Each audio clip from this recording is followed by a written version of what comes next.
नमस्कार दोस्तों, कैसे हैं आप लोग। उम्मीद करता हूँ सब बढ़िया होंगे। आज फिर एक नई कहानी के साथ आपका भाई अंकित आपके सामने आ गया है।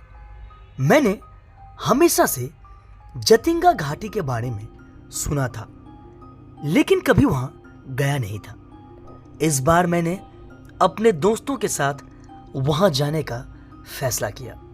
हमने अपनी गाड़ी बुक की और सुबह सुबह निकल पड़े।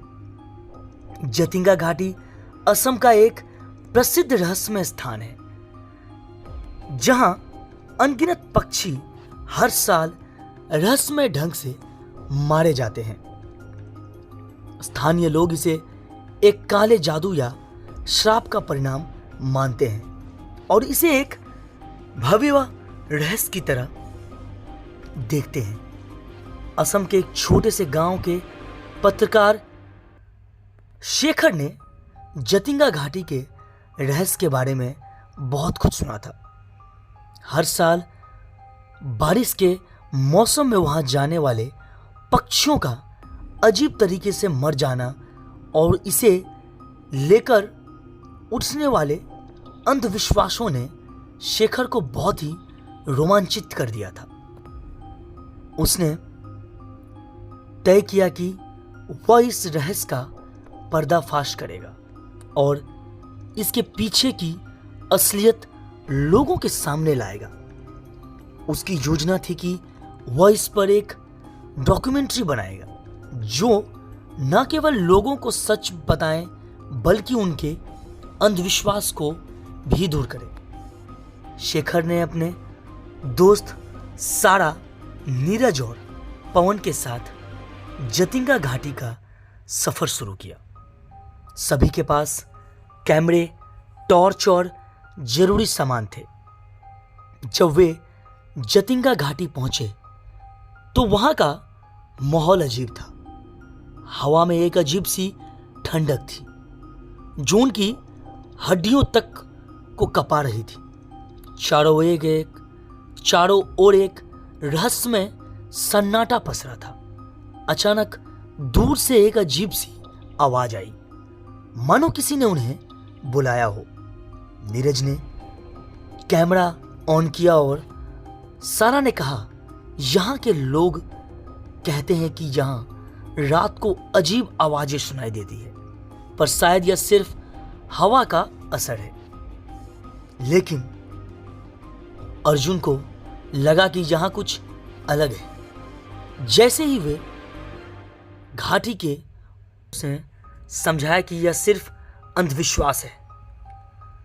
शेखर ने कैमरा को चालू किया और मंदिर की ओर बढ़ गया।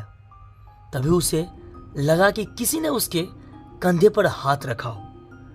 उसने मुड़कर देखा तो कोई नहीं था। उसकी धड़कनें बढ़ गई।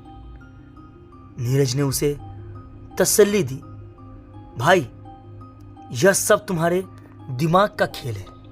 पर शेखर की आंखों में डर की एक लकीर उभर हुई थी।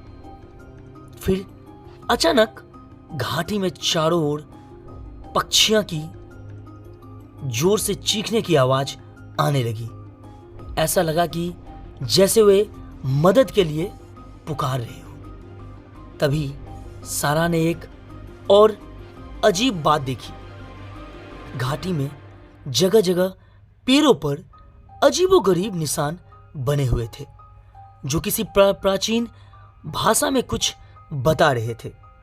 उन्होंने ध्यान से देखा तो उन निशानों से ऐसा प्रतीत होता था मानो उन्हें जानबूझकर किसी रहस्यमय रूह के आगमन के लिए बनाया गया हो। शेखर ने इन निशानों का वीडियो बनाना शुरू किया। रात गुजरती जा रही थी और सबको अजीब सी बेचैनी हो रही थी। तभी शेखर के कैमरे में अचानक कुछ अजीब कैद हुआ। एक परछाई जो मानो उन सबको देख रही थी।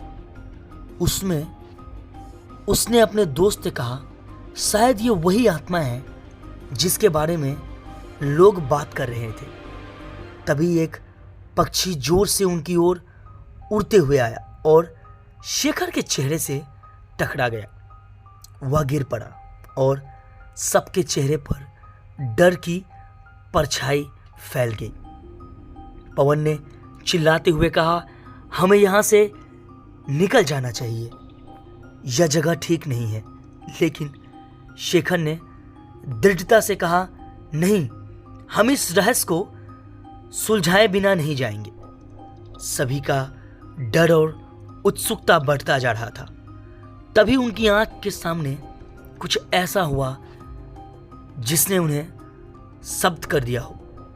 वहां में एक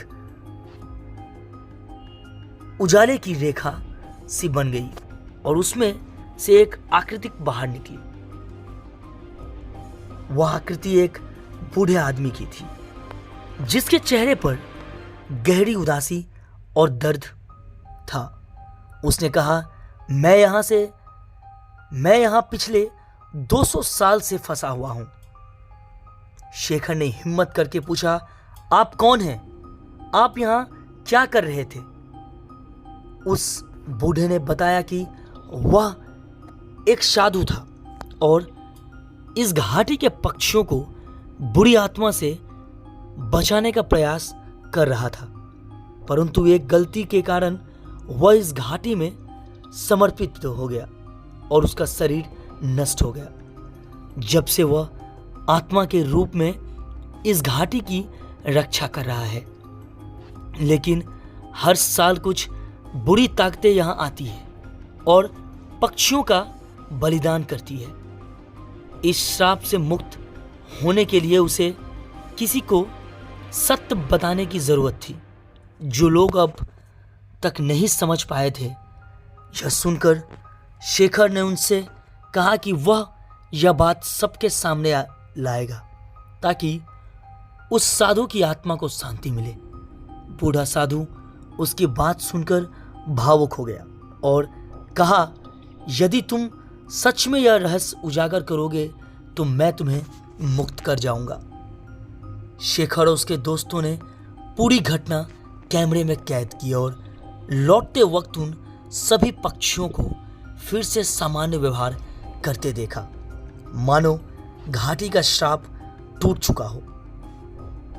शेखर ने अपनी डॉक्यूमेंट्री तैयार की और उसे दुनिया के सामने लाया। इसके बाद जतिंगा घाटी में पक्षियों की मृत्यु का रहस्य हमेशा के लिए मुक्त हो गया। लोग अंधविश्वास को छोड़ने लगे और वह साधु की आत्मा हमेशा के लिए मुक्त हो गई।